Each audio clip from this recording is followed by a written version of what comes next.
Hello, guys. Welcome to the True Red Devils channel. Today we are doing a match preview of a few of the games at the weekend. I want to welcome one of my regular guests, Manny, who is a big Arsenal fan and a top football fan. Hello, Manny. How you doing? Yeah, good, mate. All good. I had to make sure I made my dinner as quickly as I could and brought it over here. I didn't want to, eat and be late. Yeah, Yeah, cheers, mate. and I'm sure YouTube won't mind people eating on air. No, no, I'm sure not. No, Brilliant. and I've also got a Chelsea fan goes by the name of OG. I've done one or two streams with him before. Nice to have you, mate.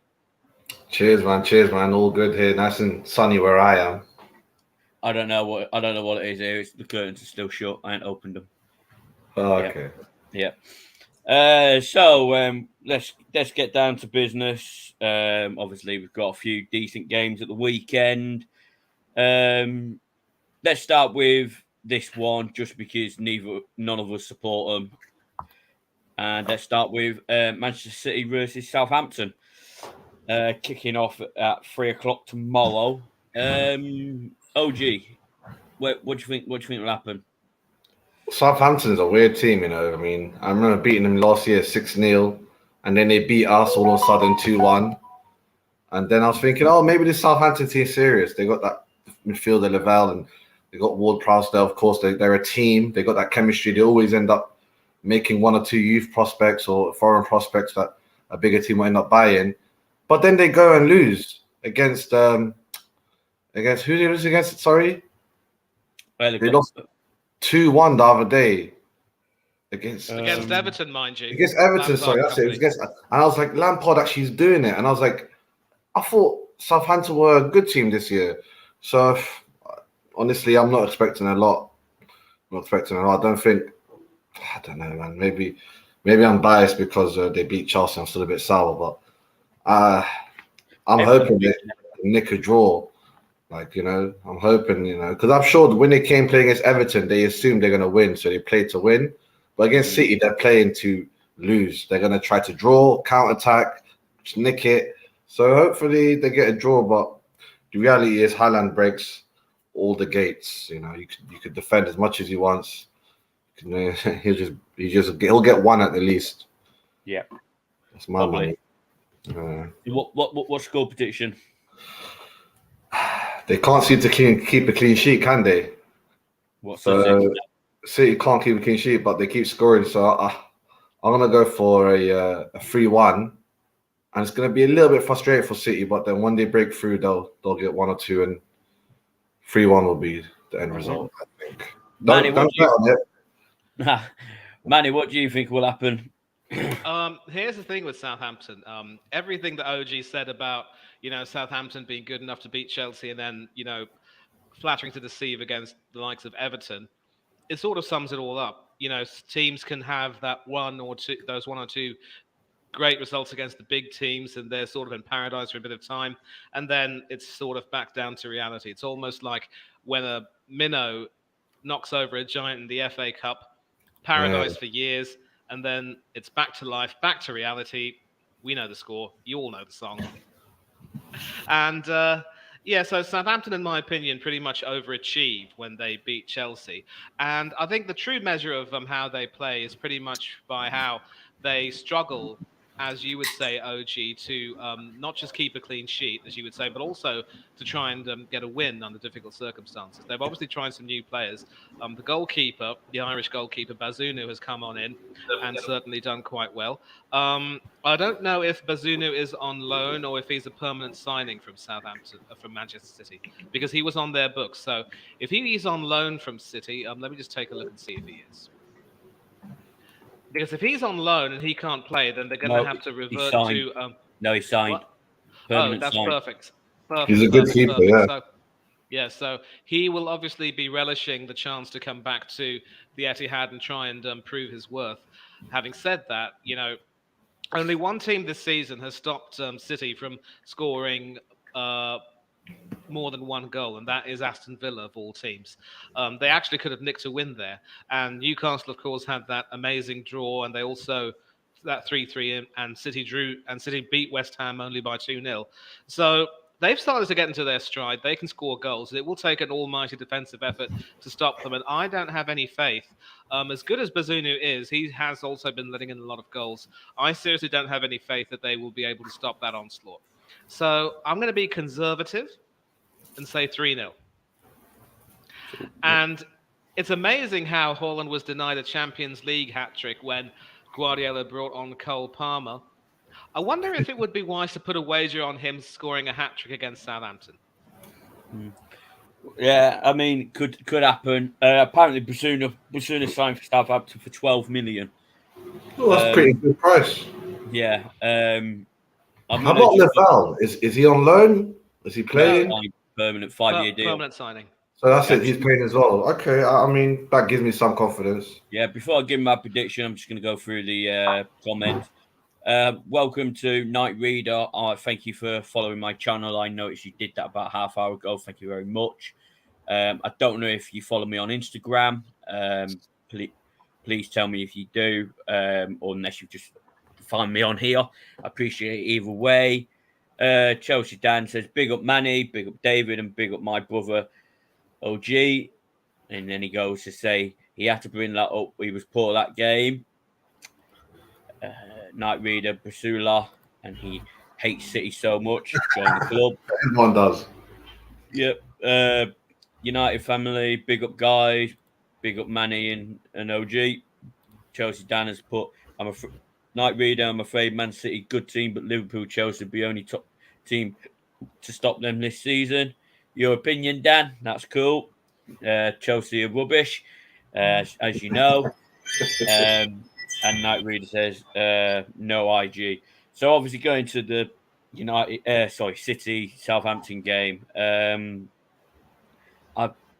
I do think it could be a hard game for City. Sometimes City, they do struggle against teams that are like low down. I do think that they'll win because at the moment I can't see anybody beating City. The only team I could really see him beating, losing to was last weekend, which didn't go very well. Dan, thanks for that. Yeah, don't worry, mate. I appreciate it. We're probably better than your team. Yeah, no, Dan, you're not. So yeah, I can see City winning. I can maybe see Ward-Prowse getting a goal, maybe a free kick. But I'm gonna go. I'm gonna maybe say 4-2, 5-2 to City. Haaland will probably get another 2 goals. Foden will probably get 1. KDB, and let's go for Palmer. Palmer will come on and score, and Ward-Prowse will get both of Southampton's. So. Yeah, I think we're all agreeing that Southampton are going to win that one. So let's go to this game. And OG, it is your team, so you can start. What's your predictions for the Chelsea-Wolves game? First, let me start off with 3 words. Diego. Costa's finally coming back with a cup of coffee. Let's see if he can do anything, man. Honestly, last game when he came on as a sub, he looked dead. So I'm not full for the hype. You know, Wolves are in free fall. Apparently, they ain't got real manager. The players few injuries. They're tactically not together. Have they won a game this season? 1 in the league. 1 exactly. So I mean, honestly, I think the football universe is smiling on us because the AC Milan team was well weakened. This team was well weakened. We could parlay this into a string of wins, clean sheet, and maybe more than 2 goals. And Chelsea are back hopefully. So I'm looking for 2-0. I really need that clean sheet. I'm looking for 2 goals, most likely Aubameyang score 3 and 3, and then I want Mount to score. I need Mount to score. If Mount don't score, it's gonna be how many starts without any. He don't have any assists or goals. He has nothing, 0 to. He don't even have the assist before an assist. I rate this because he's overrated.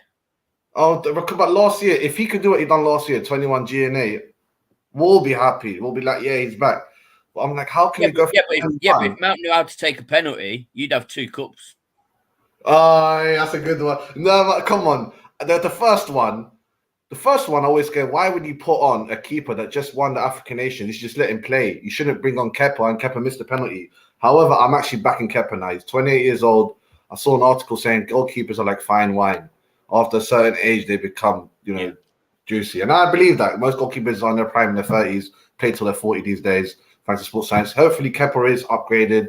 He's at his prime, 28, 29. He's sensible now. He didn't go partying last week when it was his birthday. His girlfriend had a nice little dinner home. So I'm like, okay, he's actually a man. He's a sensible fellow now. So hopefully we get that another clean sheet. And a 2-0 win is what I expect. Aubameyang, and I hope Mount, most likely not Mount, most likely Sterling. If you want to bet, Aubameyang, Sterling, 2-0.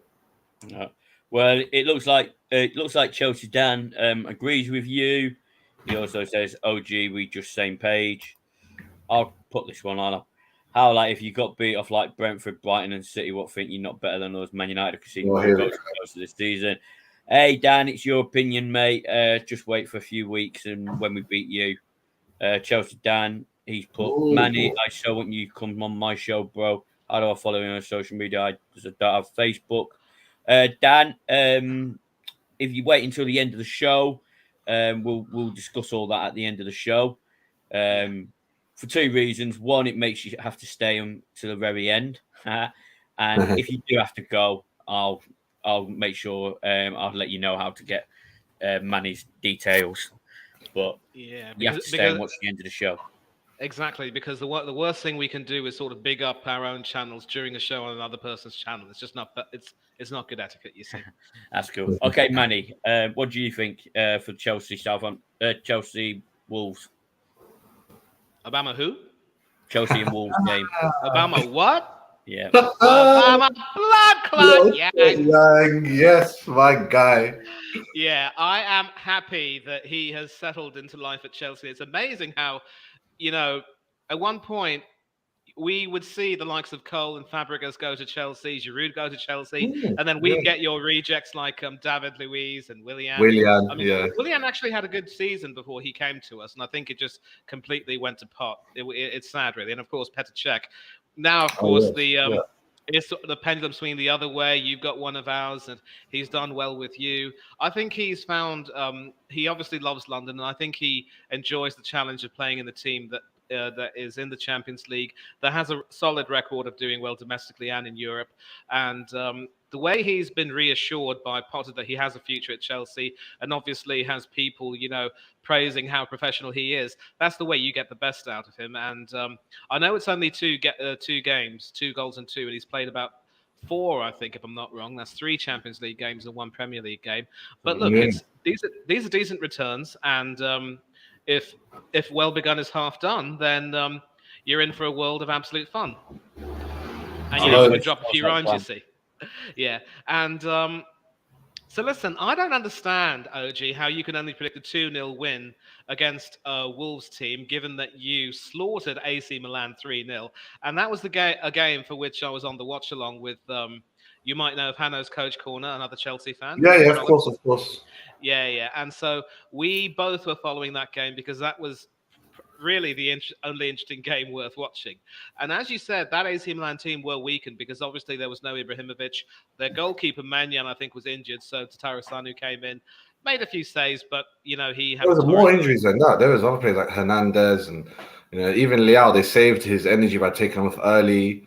Yeah.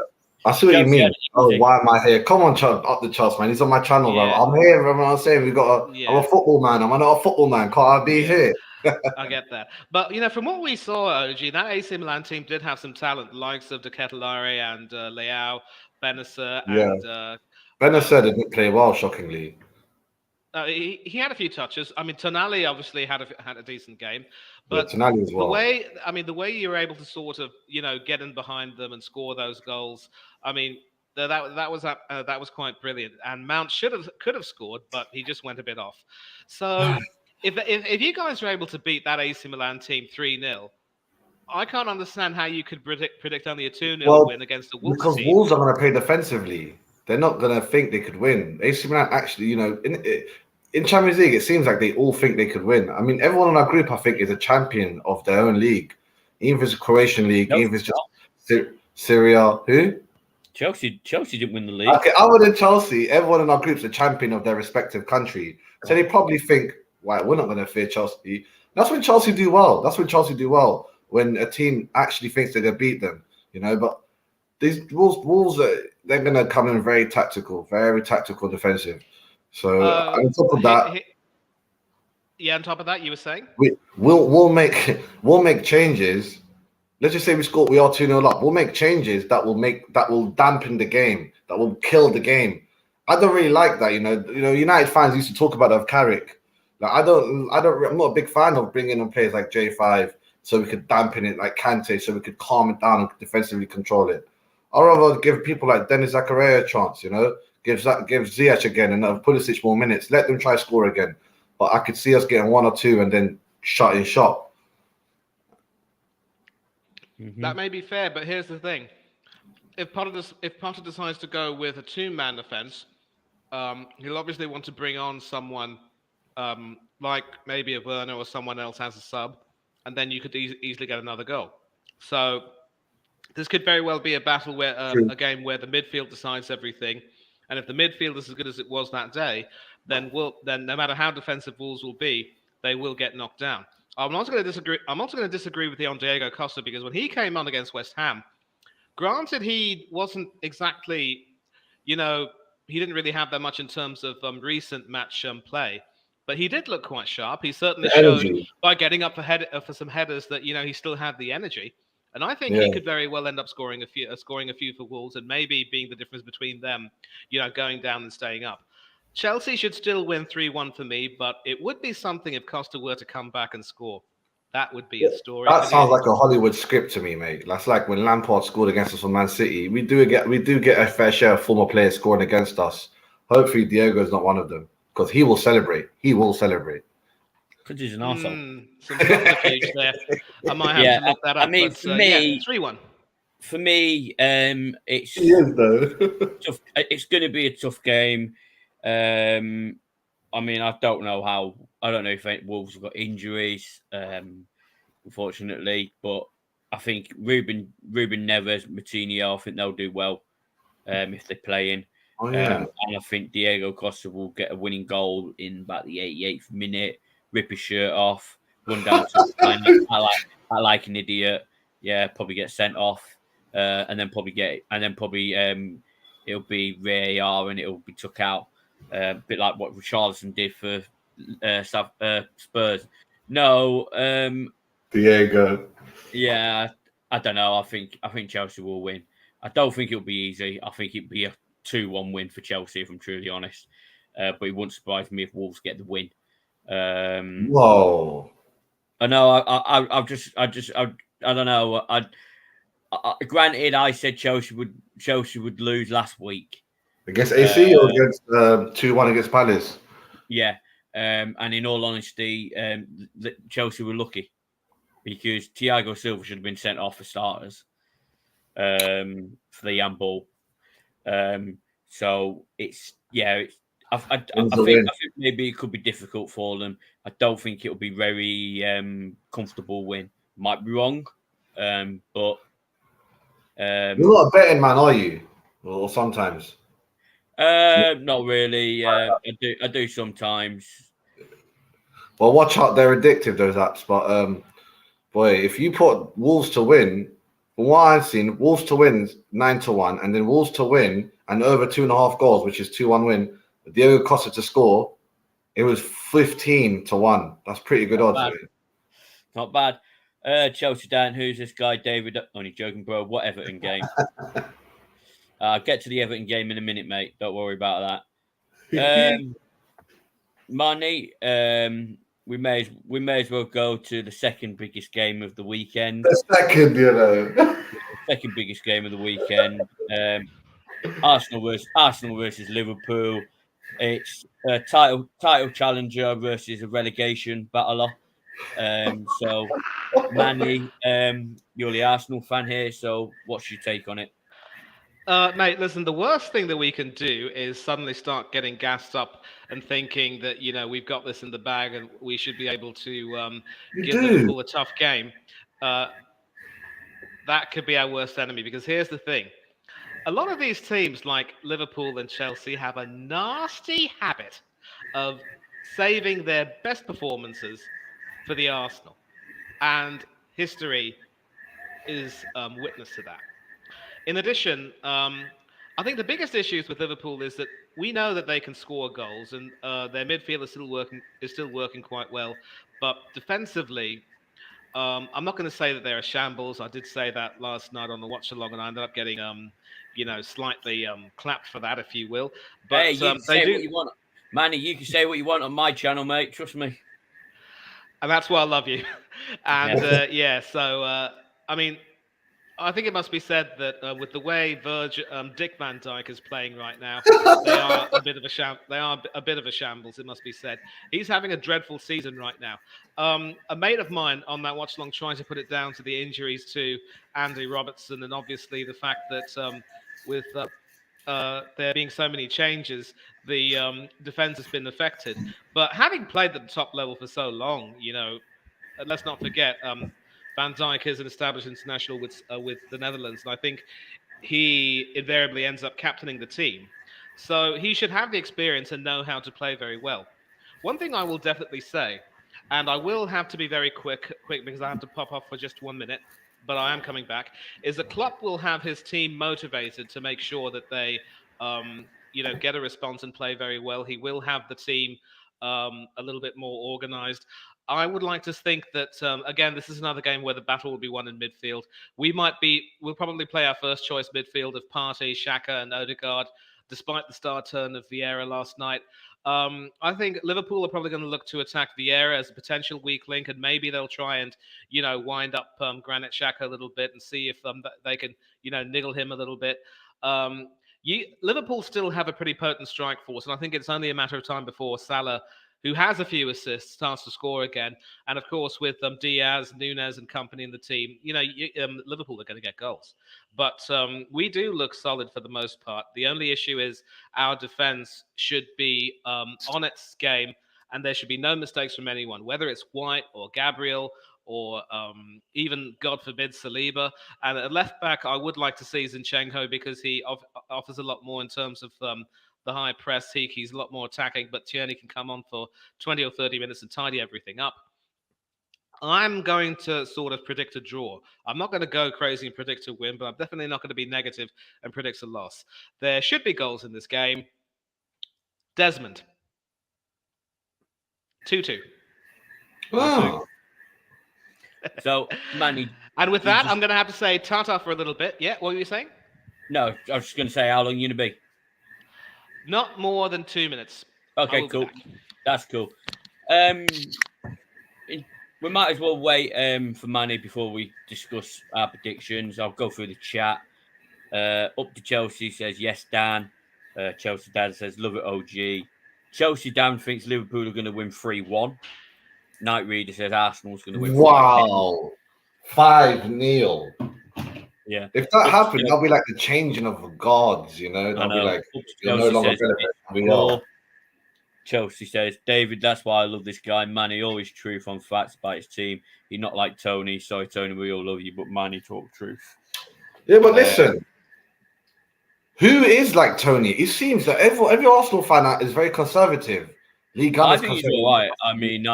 I was on his channel after United beat Arsenal, and he seemed all right, and he's done all right for me. He comes on my show sometimes, and I go on his. So yeah, level-headed. It seems like he's a good guy. Yeah, I can't say anything bad about him if I'm truly honest. Because just make up something bad. Make up something bad about him. YouTube loves that. Can't bash him. The only bad thing is he supports Arsenal. But hey, Dan supports Chelsea, so there we go. So yeah. But believe me, man, I growing up in London, the four most common fans you bump into, other than us Chelsea fans, obviously Arsenal, Man United, Tottenham, and then Liverpool. I'm probably bump into more United fans than anyone else because apparently we all live in London. I'm shocked though. I'm shocked. That was probably the era we grew up in. Seeing Giggs take his shirt off and Fergie win the treble. A lot of people in my school supported United. Even though Chelsea will come down regularly, players, invite us they'll give us like a raffle for a ticket. They'll give us T-shirts when we were kids. They used to come. We'll build these new AstroTurfs for you to pay for free. I was like, big up Chelsea. United aren't coming here giving us Astros, and maybe in their local schools in Trafford, yeah. Yeah, they But did. Yeah, of course, they're very community-wise there. But Chelsea and I remember QPR as well. But I remember from a young age, QPR sucked. I was like, oh, yeah. wow. I mean, everyone always goes on about London's red and not Arsenal red, Man United red. It was though. Yeah, no, but the thing is, right, and they go, there's more United fans in London than there is in Manchester. But what people don't fucking seem to realise is, off the top of my head, I think London's got like 15 million people living in the city. In Manchester, I think it's about 5-6 million. And I'm like, look at the flaming massive difference. There's probably 5 million people living in Manchester and 5 million support United. With all of Greater Manchester and Bradford and all that, maybe, yeah. Bradford, probably Yorkshire. reach 5 mil. Bradford, Yorkshire, mate. But everyone in Bradford loves you guys, man. Yeah, I know, but that's Yorkshire. But yeah, why up United's bum up in Bradford? Yeah, I mean, and then London, you've got like 15 million, so you've probably got 7-8 million United fans, 3 million Chelsea, 3 million Arsenal. That's about 13 million, and then maybe 500 Spurs fans, a couple of Millwall, a couple of West Ham, a couple of Charlton. So it's not a surprise that there's more United fans in London than there is in Manchester. Up to Chelsea, to Scotland too. Yeah, see, we're a worldwide club. That's because of Fergie. Fergie as well. Yeah. Well, it's not just Fergie. So Matt Busby. Oh yeah, he was Scottish as well. So who was the last English manager then? Last legendary English manager, was it Liverpool? I mean, he was English, Shankly, but technically he's a Scouse, right? Not sure. Probably in the top Scouse. I go Liverpool quite a bit. Sometimes they're like, "Oh, we're not English, we're Scouse." I'm like, well, what's the difference? What's wrong? Who's wrong, Dan?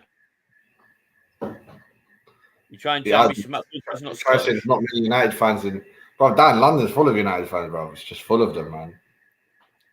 Yeah, Dan just can't admit it. And they call them plastic fans, but truthfully, if you're a fan, even if you're flipping Australia, Indonesia, America, a fan's a fan. You get up to watch the game, you're a real fan. You know what I mean? Yeah. I mean, there's more Chelsea fans in London. Yeah, okay, mate.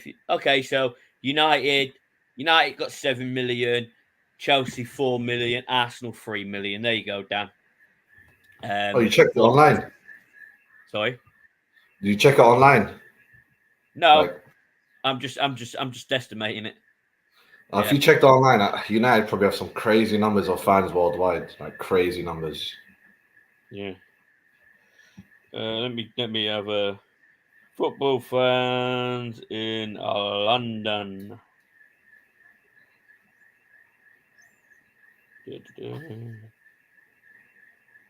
It says here that Chelsea are a small club.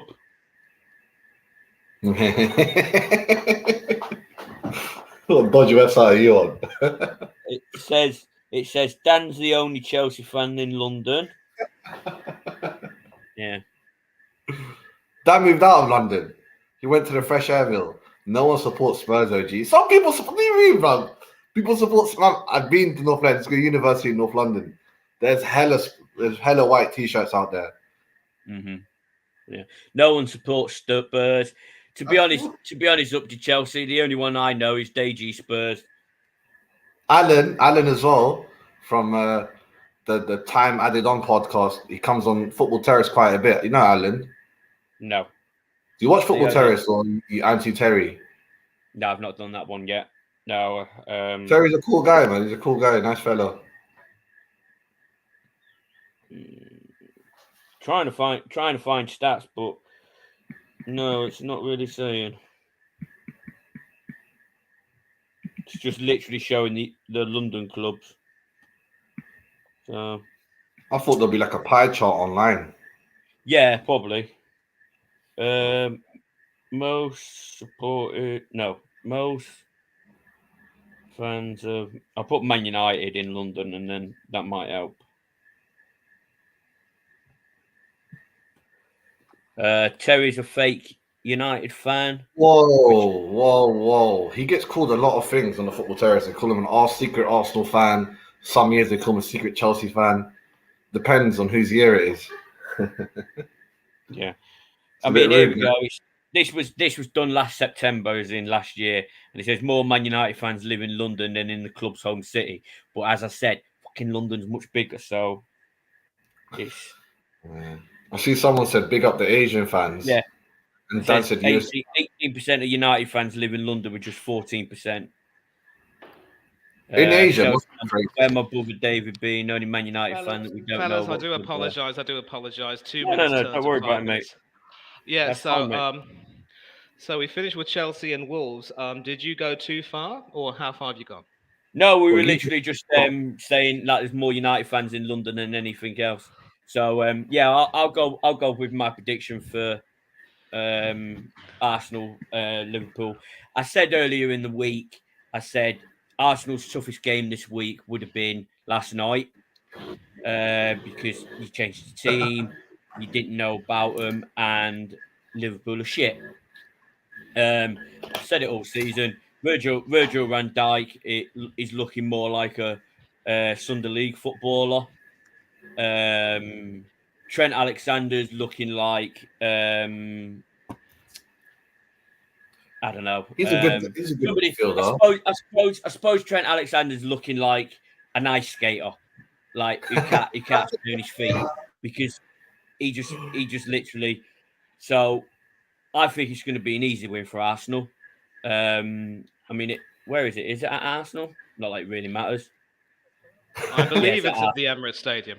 Yeah, it's at Arsenal. It don't really matter if it's at Arsenal or it's at Clanfield. It's going to be a win for Arsenal. I'm going to say 3-4-0. I think Saka will have the game of his life, and that is somebody who I've criticised recently. But I'm thinking Saka's going to have a game of his life. Jesus is going to score. Virgil van Dijk, Trent will all retire after the game, or just go do something else because they're going to get absolutely. I mean, I'm surprised Van Dijk's still playing after the United game. So yeah, I do honestly think Arsenal are just going to walk over Liverpool, and finally, Arsenal will have finally beaten a big club this season because at the moment, Arsenal have only played one big club and they lost to them. And all these people that go in Spurs are a big club. Seriously, go jog along. Seriously, I've won more darts matches this year than Tottenham have trophies, and I'm not even that good a dart player. So, hey, Tony Gunner TV, nice to meet you, mate. Thanks for joining. Yeah, we're just discussing the Arsenal Liverpool game, Tony. I'm saying that Arsenal are going to walk over Liverpool. Trent and Virgil will retire after this game.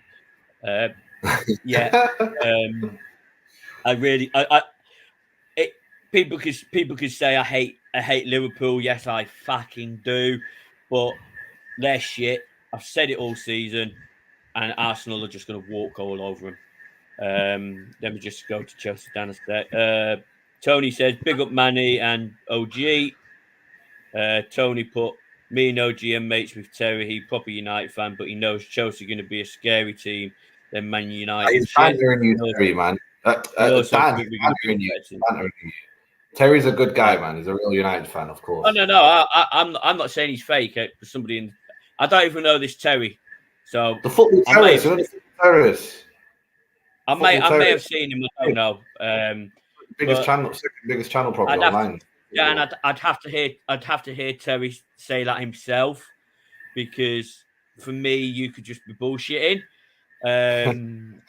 And yeah, I admit Chelsea can be scary, because their defense at times is so flaming scary that Rashford's just going to walk straight through it because it's going to be so scary.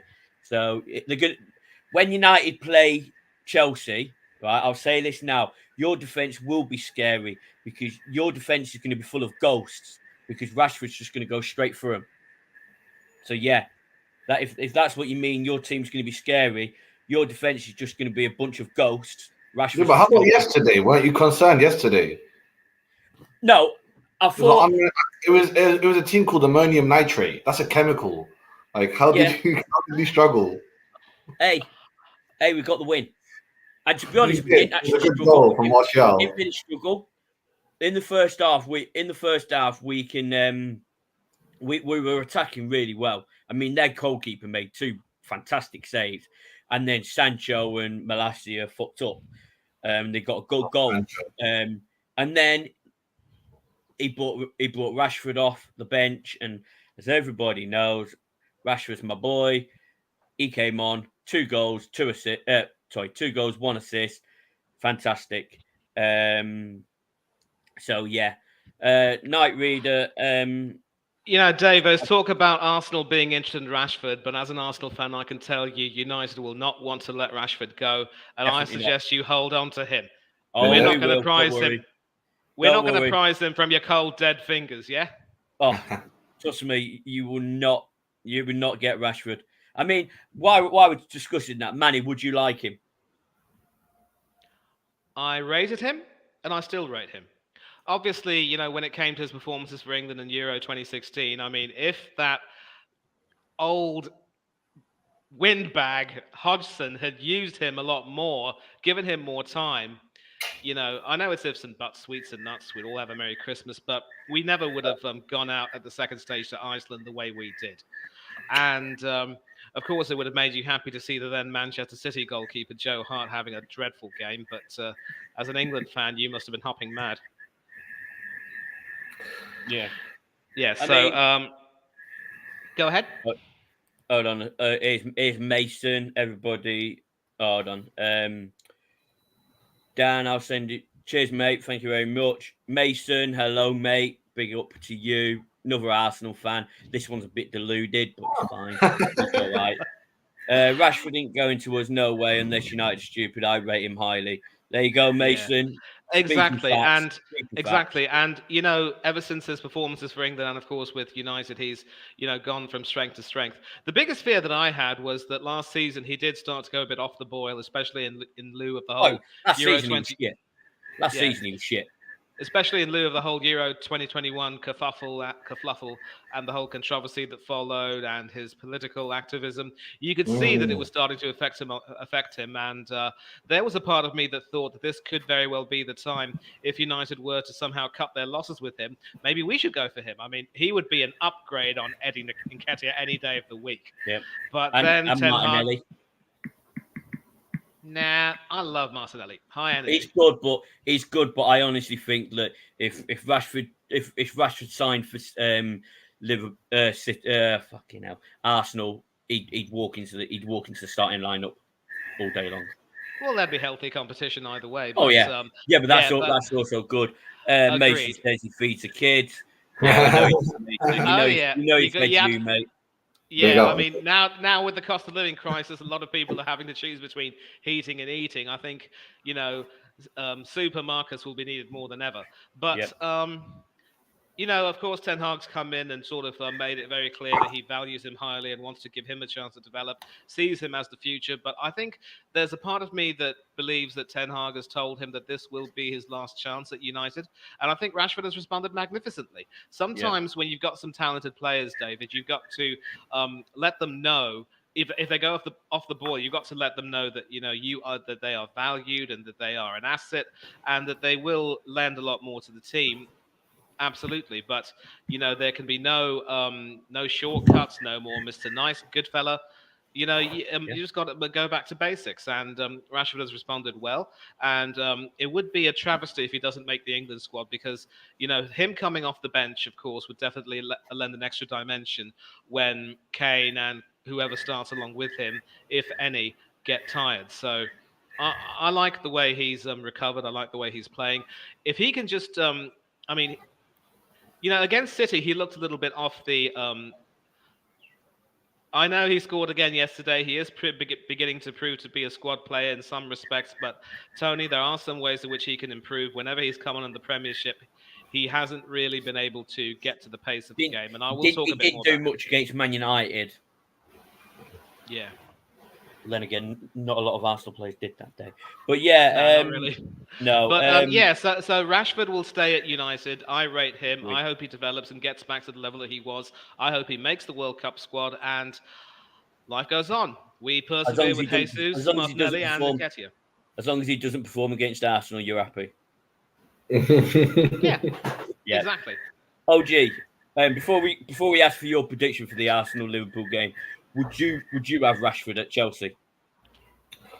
Part of me will think, I don't know, I'll rather take Martinelli just because he's younger. Rashford, I don't know. He'll make it into the team. He'll make exactly. I was like, for what we have right now, he'll probably make it in the team. Ziyech, Pulisic, Mount, they don't really seem to be performing.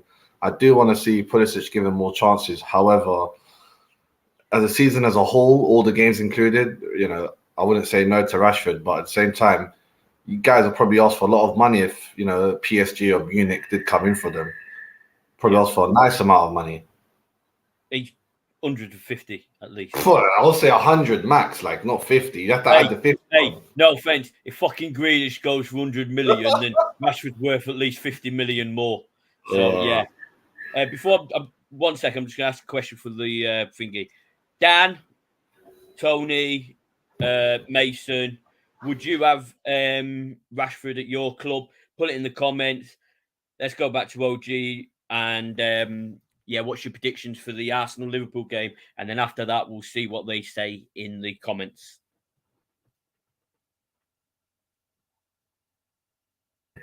Well, sorry, I'm actually going to go for a draw, and I think it's going to be. It's not going to be as exciting game as everyone thinks it's going to be.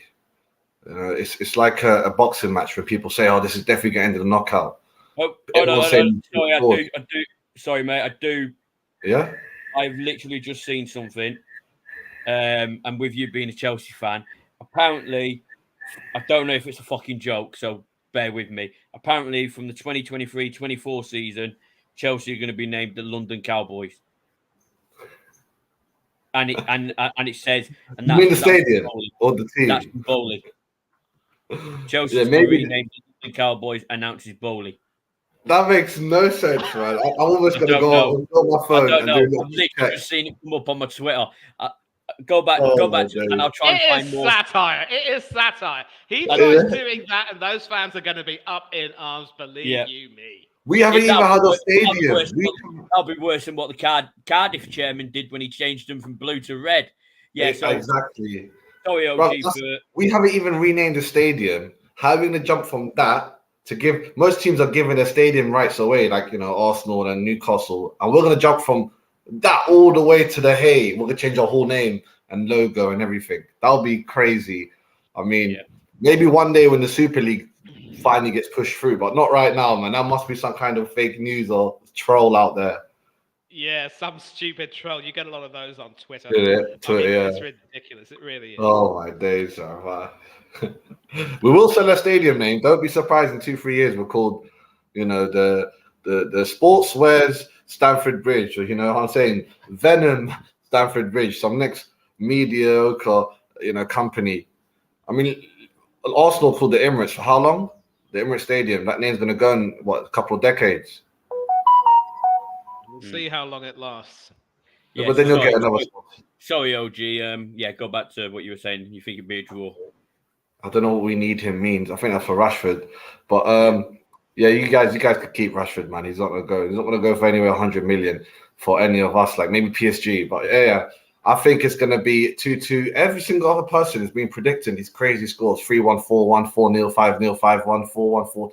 I'm like, hey, when you overhype it, just like you overhype certain boxing matches, definitely be a knockout. It'll be a 12-round snoozer.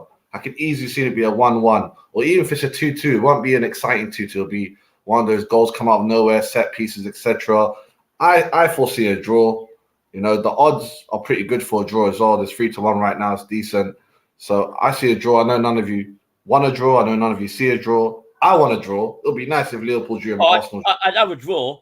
I'd have a draw. Yeah. And if I'm truly honest, I think if anything, I'd rather have Liverpool win because it helps United out. Wow, you can't say that. It helps United out. It helps United out more than Arsenal winning. So, because Liverpool are fighting relegation, so they're not a threat to us. The last resort for a scoundrel, depending on your enemy helping you out. Exactly. The enemy comes no, but I predicted the draw as well. For me, it's 2-2. But Tony Gunner says, up to Chelsea, big up. Chelsea Dan says, Rashford as a player, he should be delivery driver instead of a Man United player. As it's shame, Man United will ruin this player. But then he also comes back and says, I would, but on his performance at United doing well, Chelsea will make him as a player. Okay, you say that. Chelsea Dan has put, it is true about the Cowboys. Tony Gunner says, London Cowboys banter club, it would definitely be. You know what's stupid? I mean, not too long ago, I think they had these expansion NFL teams, these American football teams based in Europe. Yeah, I believe the English team was called the Monarchs from London/England. We never called ourselves the Cowboys. Crying out loud. Chelsea Dan's put OG is not fake, but it is fake news. Well, we'll see. But Dave. Yeah. You never know, mate. You can change that hat and get a cowboy hat with the Chelsea badge in it. Yeah. Oh, I just need to. Yeah. You never know. Maybe you can get Ted Lasso as your manager. Oh, I love it. I love watching that Apple. Oh, come on, man. He came to a Premier League game recently. Was it Arsenal versus Tottenham? One of these games, he was there. Ted, what's his name? I don't know the actor's name, but Ted Lasso. That's a legendary episode. Heading season 3. Yep. So obviously, I'm not going to go through all the games just because, I mean, I don't even know who's really playing this weekend. Bournemouth, Leicester, boring. Newcastle, Brentford. All right, let's do this one just because it's an interesting one. Just because Newcastle are now rich. Oh no, it's not that one. No, it's not Newcastle one. Because I think the club is somebody who means something to us all, and it's Brighton Spurs. Oh yes, yes. Can I start this one? Oh yeah, go on then if you want to. Yeah. Well, Brighton still seem to have the culture / DNA that Graham Potter left there. They're still playing their Brighton ball. You know what I'm saying? There's no reduction in their attack or in their flow. Of course, we did take one of the best players, but we gave them 2 players, even though they're not all that, Gilmore and Colwell. However, it is at home, so they're going to have that extra a bit more energy. Spurs need this win, so that's 2 games without a win for Spurs. If they lose this, Conte will be under pressure. I can see another draw if they play that boring fossil football that they've been doing. But I got a back Potter's team, man. Just because I feel like every time Brighton does well, it kind of shows, hey, Potter knows what he's talking about. The team that he made, this is still his team technically, at least for another couple of months. They're still doing Potter ball. So I want them to, play that spicy football. And I can easily see them scoring 2 or 3 goals. So unless Son and Kane show up, and Richarlison in that case, it could only end in a draw if it's 2-2 or 3-3. I do expect a lot of goals. Both of them have a bit of leaky defenses. Spurs really need this, man. They really need it. Even the draw's not good enough. So, I'm not even going to give it to Conte, man. I'm going to give it to Brighton, right? Brighton going to win it 3-2. Kane will score 3-2. I actually predicted it was on my Super 6, either 3-1 or 3-2 to Brighton. Although I did actually predict that City would win 3-0. Actually, really? But I've said it's 4-2, but I'm not changing my Super 6 predictions. I do think Brighton's going to win. I wouldn't want Brighton to win because they are a threat to us, unlike Tottenham. But I wouldn't want Tottenham to win either because they are close to us. But if anyone was to win, I'd rather Brighton win it. We want a draw, really? Yes, I draw, yeah. But if anyone was to win, I prefer Brighton to win, even if that means them going further away from United, because they're doing really well at the moment. Yeah, they're fourth. Yeah, third or fourth, I think. They are. Yeah, they're fourth. Tottenham are third. Yeah, so if Brighton win, that puts them on 17. United will be on 15 if we win. Chelsea will still be on 13. But yeah, for me, we've got game in hand. Us two, we all have 2 games. We both missed 2 games. Did Liverpool play one? United, Chelsea, Brighton have got game in hand on the top 3, as well as we've got games in hand on and Leeds, I guess. But forget Leeds. Yeah, Leeds are down, way down. Way down. They're in the relegation battle with Liverpool. Yes, I think Brighton will win. I've said it time and time again this year. Tottenham have a decent 11. I wouldn't even say decent. Some good players, but the squad isn't good enough. People are going that they've got Richarlison and all this, and I'm like, nah. I mean, Son's been off the boil. Yes, he got hat trick in about 12 minutes, something like that. Big whoop. Ole Gunnar Solskjaer got 4 in 11. But yeah, I think Brighton will win. Kane's overrated. I've said it time and time again. He is the Alan Shearer of this generation. Alan Shearer was overrated. Harry Kane's overrated. They can score goals because nobody else in the team can score goals, so they have to pass it to Kane. Just like with Shearer. I've said it for years and years. And if any Newcastle fans are watching this, I am not bitter that United got turned down twice by Shearer. Shearer comes, we may not have won the treble, we may not have won all those league titles, and I tell you what, I'd rather have those league titles and those trebles and that treble rather than some overrated player. And if Shearer had come, he would not have scored as many goals as he did, because he would have been in a team and everybody at Newcastle passed the ball to him because he was the only one that could score. So that is my argument. Tottenham are going to lose. Tottenham will be lucky to win again before the World Cup. I mean, I've seen the stats for the Sporting Lisbon game. They didn't even have one shot on target. I mean, that's just terrible. I mean, I'm the last game in Europe. Supposedly one of the best England strikers, Harry Kane, playing against Portugal, and it was the worst performance by an Englishman. Granted, it wasn't in Portugal, but since Jerry McCann. So yeah, and Emerson Royal. I mean, everyone goes on about Prince Andrew and what he does, but Emerson Royal's a worse royal than Prince Andrew. So, I mean, you got lions for days. Let's have a look. Emerson Royal's a defender. No, he's a footballer now. He goes on the pitch. He can't defend. At least Prince Andrew can defend himself. So yeah, Brighton are going to win all day long. And Manny, what do you think? I am going to stick my neck out here and say that Tottenham are due a response from the Arsenal game, and this could very well be it. Because let's not forget, as much as we're eager to, praise Brighton for their performance, let's not forget that it was, of course, the bounce that you get from a new manager joining in. And yes, it could very well be down to the supposed system that Potter left. But let's also not allow ourselves to forget that Emerson will be suspended for what it's worth, so he's not going to clog up, gummy up the works. The only problem that they have is that Kulusevski will be out for quite some time. That muscle injury is a little bit more serious, so that means that he is going to invariably have to, shuffle his formation.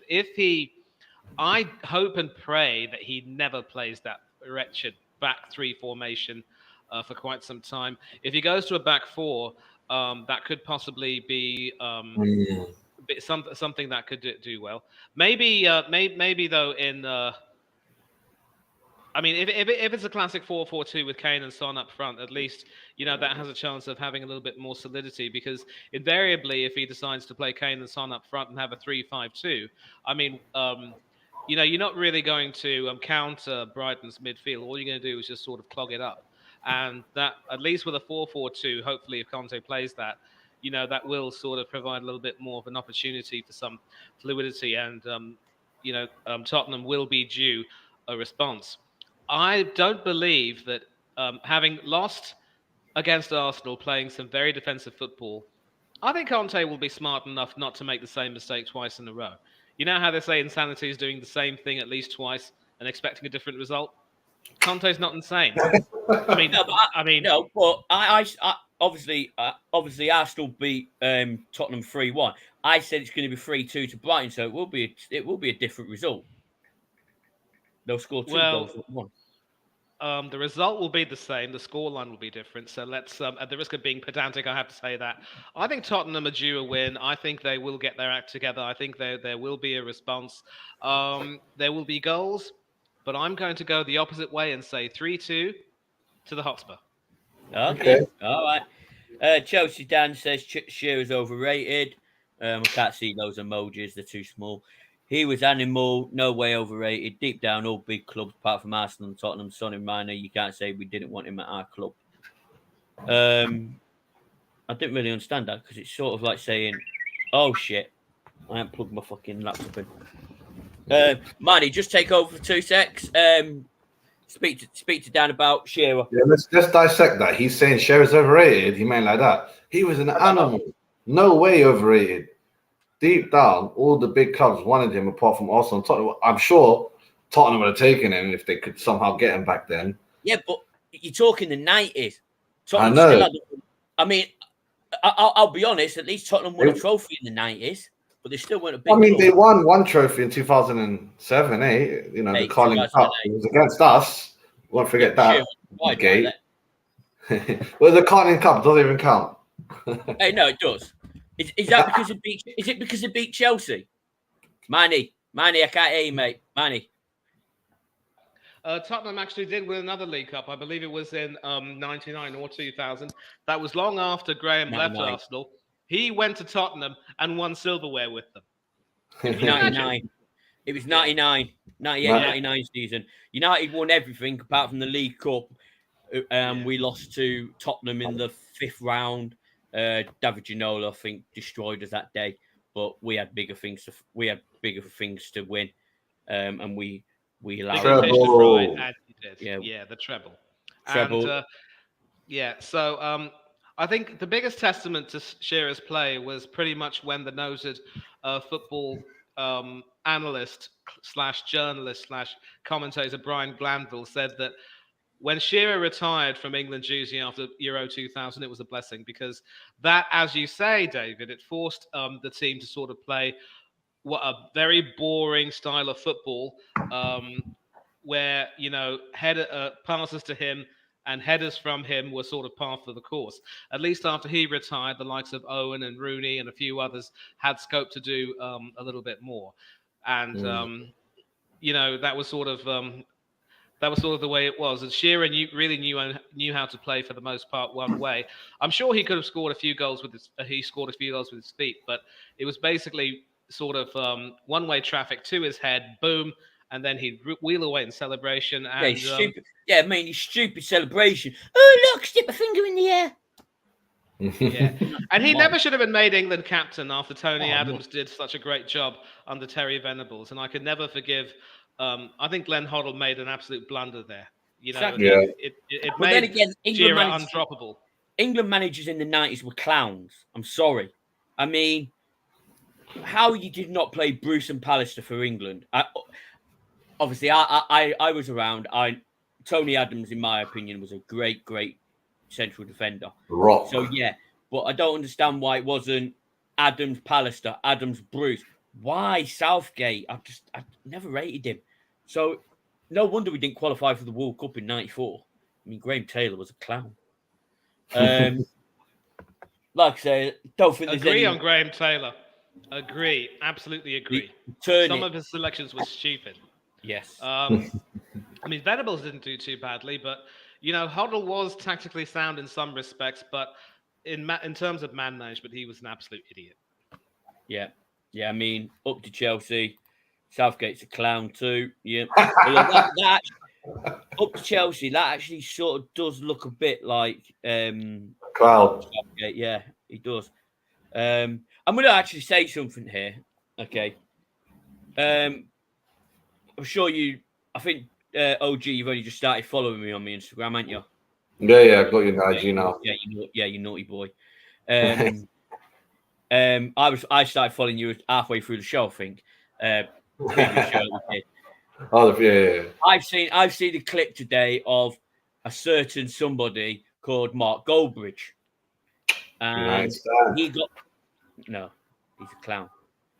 And he has been sacked in his career mode on FIFA after 7 games.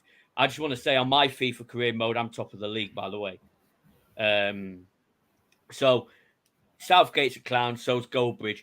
And my new name for Goldbridge is Mark Southbridge. No. Yeah. No. You should make a little picture and put it on Instagram, a little mix pic. Yeah, I would if I could. I mean, he's blocked me on Twitter, and I don't even know what I said to him. I probably called him a cunt. I mean, if he's watching, there's the way to bypass being blocked on Twitter and just take a look at his tweets anyway. You know that. Yeah, no, I've got 2 accounts. Exactly. You cheeky sod. Hey, I've got 2 Instagrams. Hey, don't ask me how many Facebook accounts I've had. I don't know. I think I've had about 6. Okay, so let's go to the biggest game of the weekend. Everton versus Man United all day long. The biggest club in Manchester versus the biggest club in Liverpool. Manchester's red, Liverpool's blue, and then Liverpool's white. Tranmere. Technically, it could be Everton reserves, Everton ladies, Tranmere reserves, Everton youth, and then maybe Liverpool. But yeah, it's not bashing Liverpool day. Although Liverpool are shit. Hold on a second. There is a banner here. 1 second. Yeah, Liverpool are shit. The banner says it. Yeah. So if the banner says it, it's got to be true. You are not invited to Liverpool, mate. Don't go there.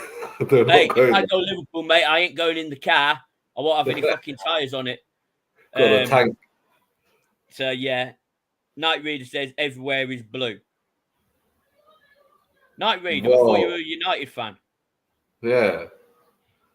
Well, maybe he just meant everyone in Liverpool. I don't know. Yeah, possibly. So yeah, obviously biggest game of the weekend. Obviously Everton versus Man United. There's no other big games. No, I can think of. So Manny, do you want to start off? Thank you very much indeed. No problem. No, seriously, I mean it. I think a lot of these people who've been predicting that Everton would have an almighty struggle this season, have now got to admit that Frank Lampard has done a brilliant job at Everton, making sure they become tighter and are playing well as a unit. And notwithstanding the fact that they were able to get Neil Maupay from Brighton, they've started scoring goals again through Gordon and Gray. And I'm sure if one or two others will kick in. Cody as well as a reliable source for goals using his head. So they are, recovering, and they should definitely finish comfortably in mid-table. I could have them finishing in the top half. I mean, what's interesting is that I actually had them surviving relegation by the skin of their teeth. But it's clear that unlike at Chelsea, where he was probably pressured by, the reputation he had as a player, he couldn't really get the players to commit to a certain type of system, and maybe the egos played their part. I don't know, but at Everton, he's doing really well. Will it be enough against Erik ten Hag's Manchester United? In a nutshell, no, but not by very much, because obviously United are going to want to lay down their marker. They will want a Premiership response from the defeat to City, and certainly the best part about these 2 games, David, is that Ten Hag now knows which players he can trust, and he now might have a better idea of which system should really be played. And I hope you can agree with me that if he were to switch to a 4-3-3, that it would be a lot better for United. Would you agree with that? Yeah, I mean, it's different. I mean, my front three is Anthony on the right, Rashford on the left, Martial up top. I'll go into my midfield and defence later on, but yeah, that 3 has to start pretty much every game this season. I've said it all season. when Martial was fit. I like Rashford up top. I've defended him up top. He can play up top, but unless he's getting the support from the midfield, which he didn't get against City. I mean, he got the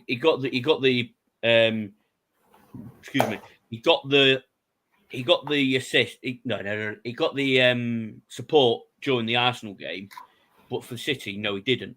But I think put Rashford on the left, him and Martial will work wonders, and Anthony on the right as well. Sancho, he may as well stay back in Cyprus, have a holiday. Ronaldo can sit on the bench and cry if he wants, but I don't care. We'll bring him on when we're 3-4-0 up. That would be nice. That would be nice. I mean, Cristiano does fancy himself as the Don. That could be the Don Quixote Sancho partnership. Exactly. Yeah. So if there's a 4-3-3 and you have the midfield of Fred, Casemiro, and Eriksen or McTominay, or Bruno. Well, either maybe, but a three-man midfield should be able to, along that line, be able provide some good service and also negate Everton's midfield, I think. And then, of course, the old reliable back four. De Gea in goal. I think he's probably the only person who will play every minute of the season, unless Ten Hag has a change of heart and gives poor Dubravka a heat in the run-out. This could actually be a very tight game because I know that Everton will set up to try and prove a point or two. Sadly, they're going to end up losing all three. I have United winning this 2-1. What about you, OG? I mean, when you put the banner, is that home or away? It's at Liverpool. I'm not going to act like that makes a big difference, but I think Lampard might just be finding his form, his team, what his style is, and how to apply it. Because as you said, I put Lampard joint first to get sacked this season. With Brendan Rodgers. Well, both those teams are laughing at me. Both those managers are laughing at me now. They're not being sacked. Brendan Rodgers doing a little comeback. Now Lampard's doing a little comeback. I mean, Rodgers should have been sacked. Who? Rodgers should have been sacked. Should have, but he saved it the other day. Madison saved him and made him look nice the other day. I think if anything saved him, it's his release clause. All that money. No, I think I read somewhere it's like 7 million. Wow. Okay. And well, it's pretty smart. Just going on to managers who've been sacked. Have you heard about Forest? Yeah. They got a new manager now. You're giving him a new contract. And I'm like, we can talk about that. I mean, in a nutshell, when it comes to Rodgers, I think that he will beat Bournemouth 2-0. But if he loses, he's gone. Forest will lose to Villa. Cooper should be a dead man walking. I don't know. Wait, so if Villa loses, that means Gerald's in trouble. Good. No. Shit. No, but I actually think that Villa will win. They've turned a bit of a corner. They should win 2-0 easy. And that's those two out of the way. So I know you probably didn't want to do them because they were boring, but no. It's more to do with managers than it is to do with the football, really. I mean, that's what I've seen in Everton as well. I mean, if Lampard could get them playing well, honestly, if Lampard did get a draw against United, that'll almost be like a win for Everton, and that'll guarantee he's going to stay for maybe most likely the rest of the season, regardless of the results. I don't think they're going to get relegated. However, this day won't be their day. I can see United winning, but I don't see you guys keeping a clean sheet. I can't see it. So I'm going with a 3-1 win. Most likely Rashford, Martial, and probably Anthony as well. He's good. He's sick, man. I like him. Yeah, I mean, it's a tough one for me. We're still in Cyprus. We stayed today, trained there. I'm not sure if we're flying back later today or tomorrow. But instead of flying home last night, we've decided to stay and we trained this morning. That's good. I think he even did his press conference today from Cyprus.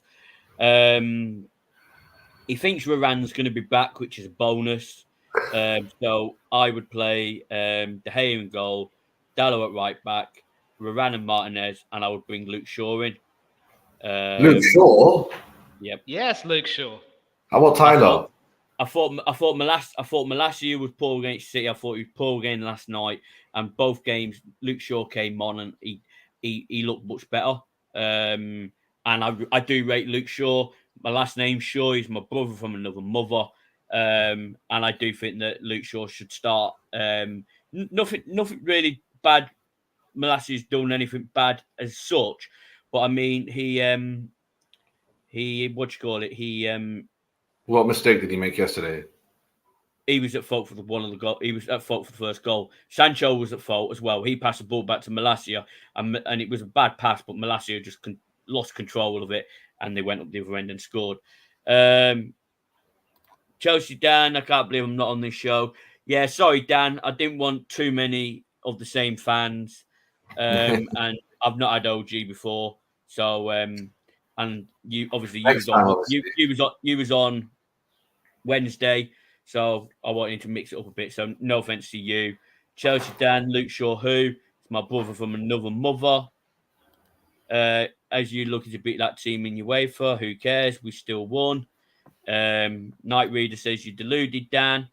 I'll let you to have a fight. So yeah, I would play Luke Shaw.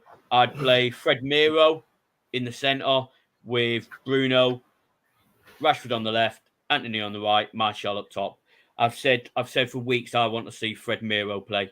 They play together for Brazil. I think they will do a good job. Yes, they do. And it's not even again something about McTominay.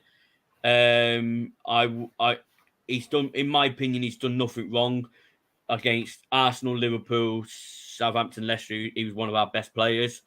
I still say that, and anyone can say, well, he played shit against Liverpool, shit against City. Tell me one player that didn't play shit against City, and if anyone comes back and says Martial got 2 goals, then I'll say what I've said all week. We scored 3 goals. We scored. Well, yeah, one was a penalty. We scored 3 goals because City backed off and allowed us to play. Simple as. So McTominay has done nothing wrong, but even I've been saying it for weeks. I want to see Fred Miro play, and I don't think it will happen. But that's what I would like, and I'd like to see Eriksen given a rest because Eriksen last night was at fault for both the goals because he wasn't good defensively. He was good at keeping the ball, passing the ball, attacking, but and he did look better when Bruno went off when he played number 10.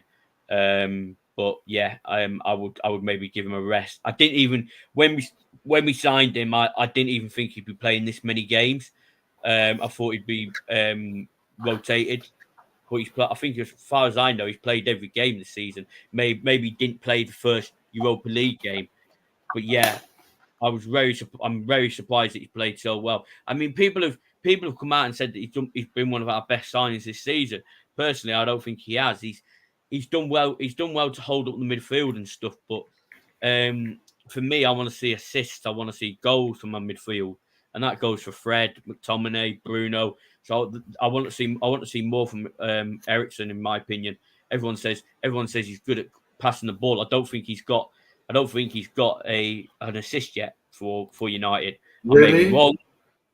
Sorry, Eriksen. I'm sure he has an assist from a free kick or something like that. Possibly. I know he's not scored for us. Chelsea Dan says, night readers, you can't talk to us, not in Champions League. This team you played, you let them score 2 goals. That's fine, Dan. But we'll see in a few weeks when we play Chelsea.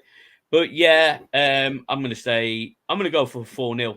Rashford will get a hat-trick. And...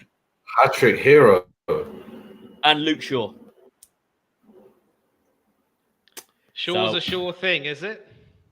Well, if he starts, he'll want to make a big impact, and I think the best way, obviously, is keeping a clean sheet, but also to show that he's good at attacking, and it'll also shut the haters up that think he's fat and all this crap. Me personally, he's still England's best left back, and my opinion, he played well for England when he came on. Yeah. Who did he come on for? Who was? No, he started. Who did he? Who else? I think he played Walker at left back. Reece James on the right. Yeah, he set up on the board, right? No. Against Germany, it was Shaw who was on the left, I think. Yeah. Because Saka was on the bench. Walker came on as a substitute for Stones, who was injured, And Shaw scored a goal, but I think he also might have been partly at fault. Set up. I think he did. He had a good game. Yeah, I mean, I don't watch England because I don't support England because every time Man United, every time England do shit at the Euros or the World Cup, it's always United players. 98 was Beckham, 2000 Phil Neville, 2002 I don't think anyone was playing. 2004 onwards it was Wayne Rooney. Last Euros it was Rashford. Sancho got fucking blame and everyone was like, he's a United player. I feel like Saka got the most blame. Last season. When he missed that, because they were bombarding him hard online. Thing is, it was equal. Him, Rashford, and Sancho. It was a joke that Rashford and Saka got blamed. They came online off the bench. They came off the bench in the 119th minute and missed a penalty. If anyone should get blamed, it should have been Kane, who should have been scoring the goals. It should have been Southgate, who should have brought him on much sooner. Give him 10 minutes. But to be honest, Southgate should never have chosen Rashford because he wasn't fit. Exactly. So Chelsea Dan put, you being a Tony now, you think you're going to beat us easy. You taught what you ain't been us 5 seasons now. Last time that game we won 2-0 at Stamford Bridge. Dan, stop talking about the past. You're starting to sound like a Liverpool fan. You see the table, funny guy. Probably after this weekend when United win and Wolves win, we'll be above you. I mean, I remember the 2014 World Cup on my old Facebook account. It's one of the reasons why I lost one of my Facebook accounts. I didn't lose it, but it contradicted to it. I said before everyone was criticising Wayne Rooney before the Uruguay game, and I said, right, if Wayne Rooney scores, I'm going to show my ass on Facebook, and he scored, and I showed my ass on Facebook, and somebody took offence to it and banned and reported me, and I got a ban. All I did was show my ass. So yeah, you had to do what you say. Oh no, if I say I'm going to do it, I'll do it. Yeah. So I took a photo of my own ass, put it on Facebook, and about 5 minutes later, I got a ban for 7 days or something. But yeah. Yeah, that's how confident I was. And then people seem to forget that during that game, it was actually Gerrard that lost us the game when he thought he was playing for Liverpool and decided to pass it to Suarez. And he was like, "Oh fuck yeah, I'm playing for England, not Liverpool."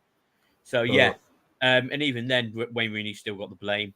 So I've not really supported England. I'll support United players, so I don't care who wins the World Cup. If it's Brazil, England, Portugal, France, Iran, as long as Pogba's not in the squad. He's injured, man. He's not going to make it. Yeah, Frankfurt. Yeah, maybe you need to go see his witch doctor. But yeah, witch doctor. Ooh ee ooh king kang walla walla bing bang. Yeah, but let's just go through the Night Reader says love England. Night Reader, where are you from? Chelsea Dan, you see this Night Reader, who deluded we going your way for? Up to Chelsea, you're struggling in Group E. Wayne Rooney. What the hell was that? Rooney. Chelsea Dan says, yep, well, I'm up to Chelsea. Didn't they get beat by Real Sociedad?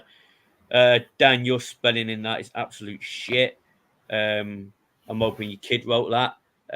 But we lost to Real Sociedad because of a dodgy penalty. We played shit against them, but they played shit against us. It should have been a draw.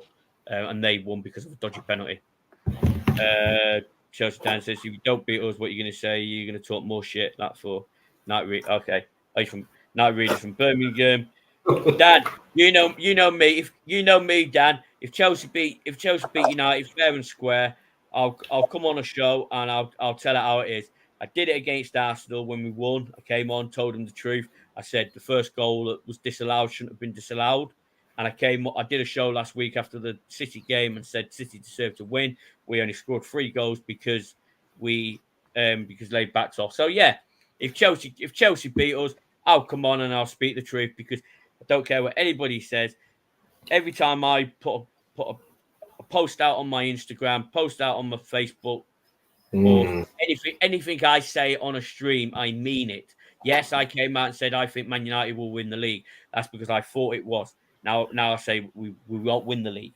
But anything that I say, I don't care if it can get clipped and come back to bite me on the arse. What I say, I mean. I'm not doing it for views. I'm not doing it for likes. I am just saying what the hell I mean. So if I say that Liverpool is shit, I fucking mean it. And and like I said, Arsenal are going to destroy Liverpool this weekend. There you go. Wolves are going to beat Chelsea. You know what though? If you just put a £1 on those two bets and put that's for Wolves to beat Chelsea parlayed with what do you say? Arsenal to beat Liverpool. It's probably at least 10-1, man. Yeah, Dan. But yeah, my spelling might be poor, but you're struggling in your group. And Dave, fair play, you did do a live show when you got smashed by City. Yeah, I was only joking about the spelling, mate. And yeah, I did a live show. I put it off for a few hours, but yeah, I still did it. I don't hide. I just thought it'd be best if I did it at 6:30 rather than 4:30, because if somebody had pissed me off, I probably would have flipped at them. Dan put Night Reader won't show and Everton will win 3-0. Dan, that's your prediction. Dan, what do you think Chelsea's score will be then? Come on, put your comment, put your prediction, and put your Arsenal Liverpool score in. So go on, Dan. Put your two predictions in. So yeah, just want to say thanks for coming on, guys. I mean, Manny, you're always welcome on my show. OG, decent mate. Don't forget to, if next time you come on, have your cowboy hat on with the Chelsea badge on, maybe. Yeah, I actually do have a cowboy hat. I just need to sell a little Chelsea badge on it. See, just take the Chelsea badge off that hat. We're called the Gunners, yeah. We're the ones who are supposed to be the gun-slinging people. That's true. Yeah. And we got an American owner too. I mean, but hey, listen. Thankfully, Cronky isn't that bad. I call him Cranky, but he's not going to be that cranky. Well, the dad's an arse, but the son's actually cool. So you guys are all right. Yeah, well, my dad's stereotypical. Yeah. Oh, fuddy duddy. I think Dan's vanished. Yeah, Dan's always around, man. He'll be in and out. Yeah. Yeah, man. That was a good show. I'm not gonna lie, I like it. I'll definitely do this again one day, mainly before the 22nd of October. Is that the? Oh yeah. Have you seen the kickoff? The kit. No, the kickoff time. What time is it? 7 p.m. or some craziness? I heard something odd. Which game are you talking about? Chelsea versus Man United, the 22nd of October. Some odd time just to appease the Asian and African family. And they took away tickets off. How dare they? 5:30, and police have disgracefully cut away allocation to 2,350, despite United having sold the tickets. Met Police originally tried to put it to 1,500. No refunds. Well, no, they'll probably get a refund.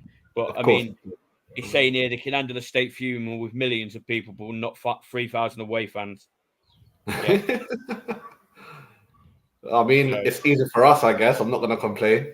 More atmosphere for Chelsea. United fans will still be loud. Okay, Chelsea Dan has put Chelsea will win 2-0. Very bold prediction. Liverpool 3-1, but Arsenal will score first. Brighton 2-1 to Spurs. Everton 2-1 Man United, bro. And he says Southampton will get stuffed 5-0. Up to Chelsea. Thank you for joining me. I don't think I know you. No, he's one of my guys still, man. Is he? So up to Chelsea. What do you think? What's your predictions for Chelsea, Liverpool, Arsenal, Spurs, and United games this week? You've joined my channel, so and it's actually nice to actually do a channel and have people chatting in the comments, because the past few have been a bit bleh, with no chatting. It does actually help when people are chatting in the comments. Yeah, it's always nice to have a comment. I appreciate you all, guys, for chatting, etc. But yeah, you never know. We might come to Stamford. I'm gonna ask you a question, actually, Dan. What do you think of your stadium? Honestly.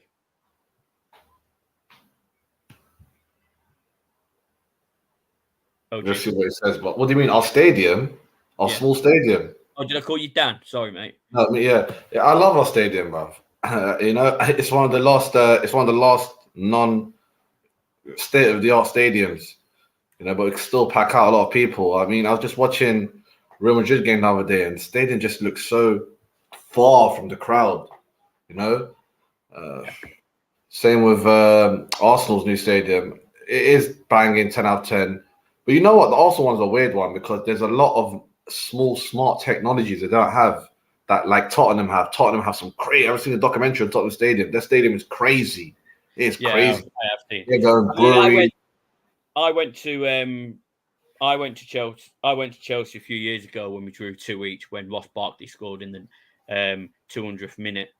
Yeah, and I'm sorry, but I actually thought it was a shithole. I'm sorry. Well, our stadium. Yeah. I like it. I mean, the only thing that gets to me these days, it takes very long to get in. Like the whole process, and then again, there's 40,000 people trying to squeeze in a small old place. Yeah, I can't remember how long. There's nothing we can do about it. We can't renovate. I was surprised at how poor it was, considering like the money you've got. I mean, I like it because it's a good old-fashioned stadium, etc. But yeah, for me, I mean, I'll never. I mean, it was a good day. I went with my mother, and oh bless. So it was a while back then. Yeah, it was when Mourinho was in charge, 2018. Okay. You know what? They probably got in quickly then, but nowadays they take so long. It's going at least 2 hours early, man, and it even takes a while to get out. Yeah, the atmosphere is decent, man. I don't understand. Sometimes I think, do they do something with the speakers? Because the TV, whenever you see it on TV, they always make us seem as if it's quiet, and even the commentators will touch on it. And I'm like, but when you're there, you can always feel and hear the atmosphere. I'm thinking something wrong with the speakers or some kind of bias going on because it's a small place and we're all rowdy. So I don't understand why people say there's no atmosphere. They always say, I mean, I remember when we went 2-1 up, Martial scored, and like I said, I went with my mum, and obviously we got tickets next to each other, but there was the stairs, so she was here and I was here, and we were on the very bottom.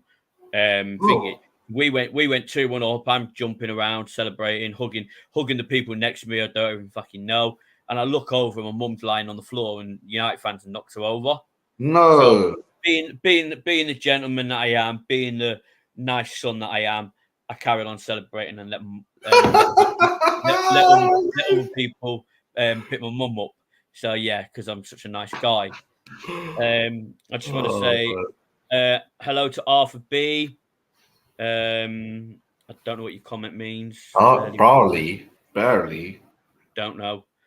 So I was such a gentleman that I allowed other people to help her get up, and I carried on celebrating. You're definitely the favourite son. Hey, she's only got one son. Oh, Barkley. Oh yeah, because he scored. Yeah, he got terminated anyway. I didn't even want to go to the Barkley thing. The guy's rich, so what? He got terminated. He's a millionaire, man. Good luck with the rest of his life. All right, then I reckon we should put it one. I'm not sure if Manny's joining us. He did say I'll be back in a few. I've got to call it a time anyway, man. That's cool. So just tell everyone where they can find you. So now to catch me, CFCOG. I come on a lot of the other streams, man. I come on some, Arsenal fan channels like Tony and the Gals. I come on the Football Terrace, as I said, with Terry. Come on a few things, slowly growing, trying to get it big. YouTube's not easy like it used to be. So the more likes and more subscribe, CFCOG. My Instagram and Twitter is CFCOGW6, and that's about it. Yeah. You can find me obviously on this channel. You can also find me on Instagram at true_red_devil87. And Manny is not here. So Dan, are you listening? Hopefully you are. You can find Manny on Instagram at Manny Fangadure. Sorry, Manny, I've probably pronounced your name. Well, you got to put it in the description or the chat one of these days. You got to just put it in there. And copy and paste it or type it in. I'll put it in the chat because I cannot. Oh, Manny is literally just getting on. AD.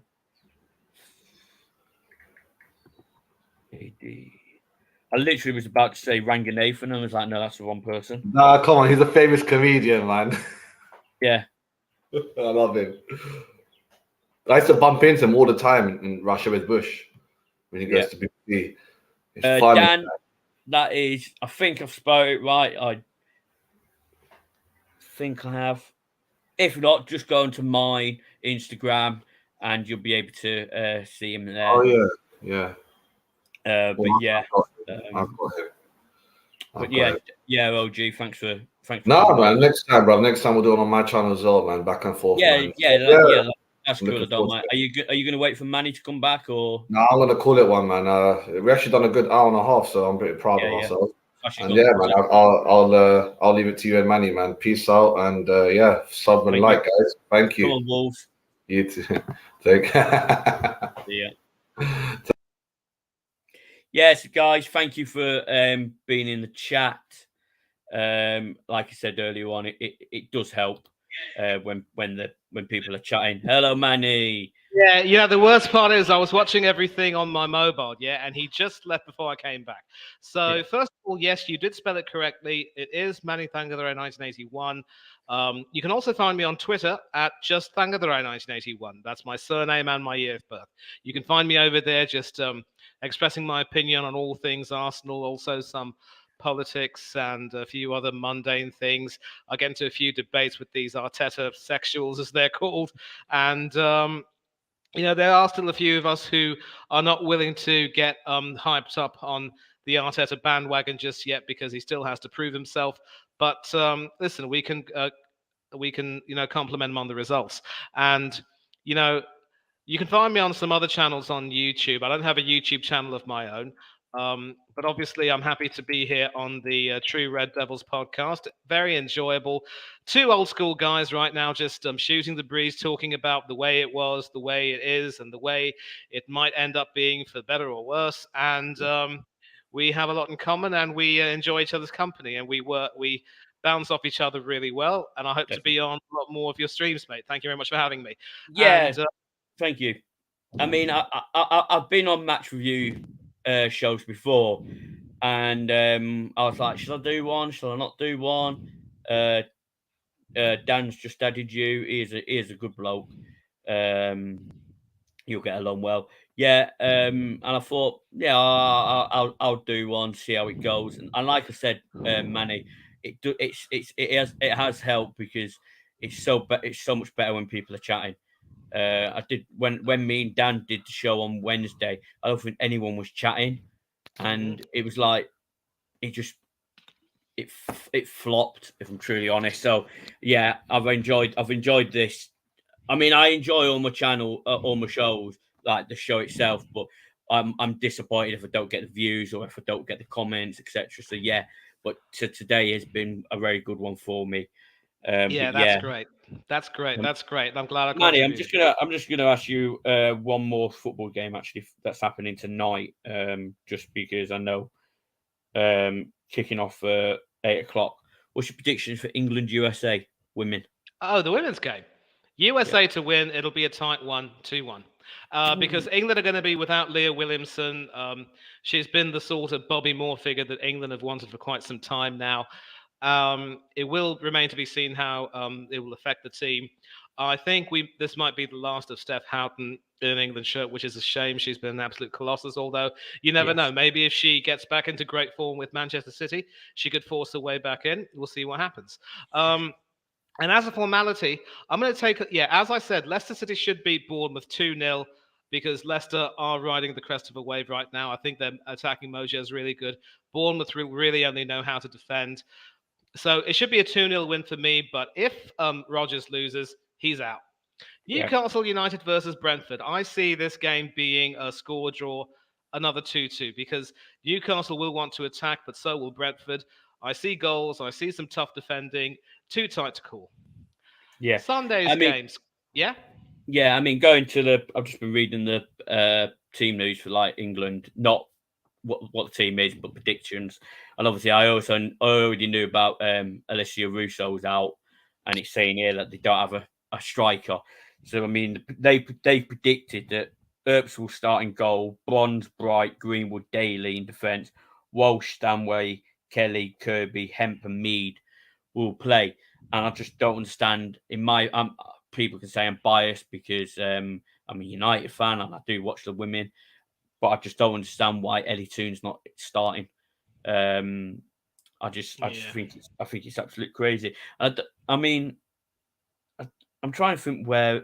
Frank Kirby. I thought she was a striker, so I don't understand. I think she was playing in midfield during the tournament, if I'm not wrong. So Yeah. I don't think Williamson is supposed to be. Who's won the place with Chelsea? You've got Frank Kirby and you've got Sean FIFA. She's on the cover of FIFA and I can't think of her name. I'm sure she's English. Please, I'm sure she's English, but I don't know. Let me see. I will check the current squad right now. This is why we have Wikipedia, and this is why we're on our PC. We look up everything. It's there at the click of a mouse. We get whatever we want. So current squad. So you want the attacker. Kirby is with Chelsea, and Lauren James is also with Chelsea, and Paris is with Manchester United. Nikita Paris, along with Ella Toon and Katie Zellum. Earps, of course, will be starting in goal for England. She is the Manchester United keeper. Russo is out, as you said. She's injured, and Staniforth was in the preliminary squad for the Euro 22 championship. So, listen, maybe there's a method to Sarah Wiegman's madness. She has a sort of a unique combination of players, a unique way of doing things. Williamson's normally a midfielder, but she played in defence and forced Greenwood to come off the bench. So, maybe there's a method to all of this. And I think once Williamson comes back into the team, there will be a little bit of solidity. The defense already has enough experience, so I don't see Houghton coming back, but it is what it is. And, Sunday's fixtures. Crystal Palace, Leeds United, Leeds to win 2-0. West Ham United against Fulham, Fulham to win 2-1. Mondays, I've already mentioned, Aston Villa 2-0 win. And Forest are stupid for giving Cooper that contract. Seriously. Agreed. Yes. What type of a club will offer a contract to a guy who has seen his team concede more than a hatful of goals, hatfuls of goals, get rooted to the bottom of the Premiership, and have a section of players who are angry as hell that they're not playing? As a United fan, I'm sure you'll agree that Dean Henderson did not do himself any favours with those stupid comments he made. I think you've discussed that, and I think it's fair to say that once his loan spell is over, if he were to ever come back to United, Old Trafford, they say, son, you've got to jog on, play elsewhere. We don't want you here. Okay, I'll just quickly go into it. Dean Henderson, if he comes back to Old Trafford, to United, he can go straight to his locker, empty his locker, and piss off. That's my opinion. So I'll allow him to empty his locker, and that's it. Oris, big up. But yeah, I don't know with the England team. USA are going to be difficult. I'll go for a 1-1 draw. I think Eddie Toon will get the goal for us. I really do. And maybe Morgan. Or it could be Mead. It could be Mead. I mean, she is in red hot form. England Women's Player of the Year, best player in the tournament. I mean, as long as she's in the team, there'll always be an attacking threat. So I didn't think she was the best. I didn't think she was the best in the tournament. I really don't. I think Alicia Russo was better. I'm considering that she didn't start a lot of the games. She still got a lot of the goals. I thought she was. A super sub. She got like 4 or 5 goals. So I mean, it pissed me off when she didn't start the final. I get that, but listen, I mean, if it isn't broken, you don't fix it, and that's clearly what Sarah Wiegman wanted to do, and that's the thing. And of course, Forest have an experienced, top-quality goalkeeper in Wales's number 1, Wayne Hennessy, who's twiddling his thumbs on the bench, needing to get some game time to keep himself fresh and fit for Wales's World Cup campaign. And the Welshman Cooper doesn't even care. If I were Cooper, I'd grow some testicles and say, Dean, sorry, son. We need some experience to come in. I'm bringing in Hennessy. Yeah. So, well, with that, yeah. He'll play Boxing Day. But that's after the World Cup, mate. Oh, well, yeah, there is. Because that's when Henderson United play Forest. Yeah, Henderson's I think, eligible. to be honest, I think Dean Henderson only went to Nottingham Forest so he could have Christmas off. I really do. He saw the fixture. He saw the fixture list. So, oh look, Man United are playing Forest Boxing Day. You know what? I'm going to go Forest on loan, so I won't be able to play the game, so I can have Christmas off. He can't be that smart, and you know it. Oh, come on! People have admitted it in the past. People have admitted it in the past. If they've been on a yellow before Christmas, they've had a yellow just to get Christmas off. I've heard it. I think Ashley Cole was one of them that came out and said he got a deliberate yellow card just so he could have Christmas off. Yeah, I've heard it. Well, maybe this wouldn't happen if people got Christmas off in the first place. Yeah, but Manny, it is what it is. What do you think of Oris's comment? You know Oris. He's a pot stirrer. He's a cheeky little bugger. And no, I would not want Steve Cooper at Arsenal. No, I wouldn't. Yep.